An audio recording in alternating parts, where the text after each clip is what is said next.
Well, hello there, everybody. Thank you all so much for tuning in. We appreciate you being with us this evening. This is Congressman Mike Levin. I've got my wonderful wife, Chrissy, here. It is a little bit surreal tonight. We would have loved to be there with you in person. I wish we were gathered in person, but I'm so grateful for the opportunity to thank you all virtually. And let's hope that the next time we've got an election that we can all gather in person once again. There are a ton of people who are here. I'm going to run through some names very quickly. There's so many people that I want to thank, and we're going to try to get through all of this before Vice President Joe Biden, and I hope the future President of the United States, Joe Biden, will speak in Delaware. First, my parents, Andy and Henrietta Levin. We love you guys. Thank you for tuning in. I think also maybe my in-laws, Ed and Judy Parker, are tuning in from Arizona. By the way, how about Arizona tonight? That's pretty cool. Assemblymember Tasha Burner Horvath, I think, was going to stop by. Tasha's doing extremely well. We're so grateful for her. And also Tara Lawson-Remer is doing terrific in D3. Again, it's early, but we're so thrilled to see that result in D3. Can't wait to work with Tara, to continue our work with Tasha. Carlsbad City Council Member Priya Bhatt Patel and City Council Member Corey Schumacher are here. I think we might pick up another seat in Carlsbad, although it's early. Things look pretty interesting in Carlsbad. Jewel Edson, the fantastic mayor of Solana Beach, is here. Del Mar City Council Member Dwight Warden is here, was just a fantastic supporter from day one, as was Kathy Rawlings, Carlsbad Unified School District Board member. And then our dear friend, Fran Cedillo, the chair emeritus of the Democratic Party of Orange County. And if you've been watching the results, Orange County is doing great. Thank you for being with us, Fran. And then Region 18 Director Deb Skurnick is here. I don't know where Deb is. She's everywhere. Deb is, I think, goes to all these. But I'm so grateful for your leadership at the regional level and everyone at the San Diego County Democratic Party and the Orange County Democratic Party. You're all absolutely amazing. We also have Chris Duncan and Donna Vidrain, both running in San Clemente. We also have a ton of organizations that I'll mention.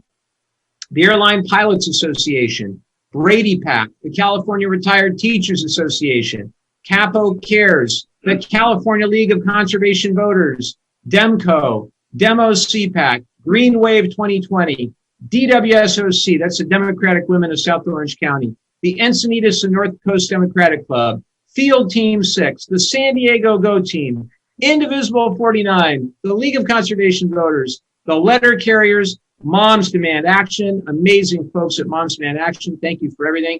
NARAL, NICA, the Realtors, the Sierra Club, the Rancho Santa Fe Democratic Club, the San Diego Veterans Democratic Club, Swing Left, the Teamsters, the Torrey Pines Democratic Club, the United Auto Workers, the UFCW, the Food and Commercial Workers, the Vista Democratic Club, and last but certainly not least, our friends at WAVE. Holy smokes, that's incredible. Good job memorizing all that. Yeah, right. I didn't memorize, but you're all in my heart, believe me. So let me just say this, as was the case during the election in 2018, the work of so many in our community has led to this moment. You made every call, you organized, you attended every virtual event and in-person event before the pandemic, and you made sure that our voices were heard in this critical election. And tonight, thanks to you, we believe very strongly that once all the votes have been counted in San Diego and Orange counties, we will have kept the 49th district blue. Thank you. And there are many others that I have to thank. First and foremost is Chrissy. Thank you for being the rock of our family. I wouldn't be the person I am today without you. You're the love of my life, my best friend, and you put up with all this craziness. I could not have a better partner every step of the way. Thank you, sweetie. I love you very much. To our kids who are downstairs, I think they're staying up probably a little too late tonight. We'll put them to bed after this. Jonathan and Elizabeth, I hope that you'll remember not just the results of the election, but also the values that led us to pursue public service to begin with. And again, to my parents and in-laws, we love you. We appreciate you. Thank you so much for joining us. I want to thank our amazing campaign team. To our brilliant consultant and chief strategist, Park Skelton, I'm so grateful for all that you do, for your creativity, for your unsurpassed knowledge of Southern California politics, and for your friendship. This victory would not be possible without you. Thank you, Park. To our fearless campaign manager, Adam Berkowitz, I want to thank you for being as tough and as smart and as organized as anybody I've ever had the pleasure of working with. You have successfully landed the campaign plane on the runway again, which has been no small task in the middle of a pandemic, and I'm very grateful. I want to thank all of our campaign team who worked so hard. Our terrific political director, Hunter Jones Phillips. Her initials are HP. It's for House Party because she organized 200 plus of them. The incredible, unbelievably amazing Ellen Montanari, without whom I wouldn't be in this position. We wouldn't have won the seat. Darrell Issa might still be up on the roof for all we know. Of course, he might be on the roof in the 50th. I don't know. I haven't seen the latest count on that. But we're polling for our friend Amar in that seat, obviously. But Ellen, you're amazing, and we're so grateful to you. Gary Urbano, Brandon Weber, Olivia Fu, Luke Goldstein, Dan Kennedy, and Jeremy Addis Mills. Now, Jeremy's behind the scenes. He's done all of these virtual events for us. Thank you, Jeremy, particularly during COVID. I want to thank our fantastic finance team led by Nate Shutman. Amazing job, Nate, in the middle of a pandemic, figuring out how we continue to get the support we need. Stephanie Daly-Smith, Jennifer Frost, Nick Mataloni, Victoria Howtalen, Joe Abushawish, and our volunteer finance committee. Many of the finance committee is on this Zoom tonight. They are some of our earliest and some of our greatest supporters who not only help us with the finance side, but they also help us with a huge amount of time volunteering. I want to thank our other team members who worked tirelessly these past 2 years to serve our district. Caravan Stralin, Francine Busby, Kyle Crail-Frolander, Jonathan Gilbert, Eric Mee, Andy Ortega, Gabby Ochoa, Shannon Bradley, Robbie Farewell, Faith Williams, Terry Van Horn, Allison Feinswag, Catherine DeGeller, and there are others. Cindy Gitter, certainly in that group as well. I'm deeply grateful for their service to our community, and I'd love to list all of them and all the interns because you're all amazing. I'm just so grateful to you.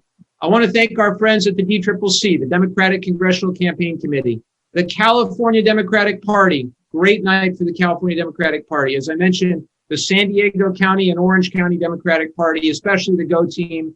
I've never been prouder to be a Democrat, and I'm so grateful for all your support. We also have our VIPs, our volunteers in politics. It's your commitment and your fundamental decency that has inspired me every step of the way, and we wouldn't have the opportunity to serve this district if it weren't for people like Ellen and Barb and Nikki and so many of you who mean so much to Chrissy and to me, and many of you that really began an unprecedented political movement in North County, San Diego, and South Orange County. Of course, everyone in South OC, Kim Anderson, the whole team making calls for us. We love you. We're just so thankful for you. I mentioned many of the organizations. I think we got most of them. Planned Parenthood, End Citizens United, the Human Rights Campaign, the Progressive Change Campaign Committee, Move On, and Democracy for America. All incredible. All the clubs, as I mentioned as well. Grassroots Democrats HQ made a ton of calls for us as well. And our brothers and sisters in the labor movement, many of you I listed, you have stood with me every step of the fight. And I'm proud to stand with you every step of the fight as well. So the results tonight have only been possible with the work of these incredible people, these organizations, and literally thousands of volunteers. And from the bottom of my heart, we thank you all. And finally, while the results of this election are not yet final, I want to thank Councilmember Brian Marriott for running a spirited campaign. His passion for our district is admirable, and Chrissy and I do genuinely wish him and his family all the best.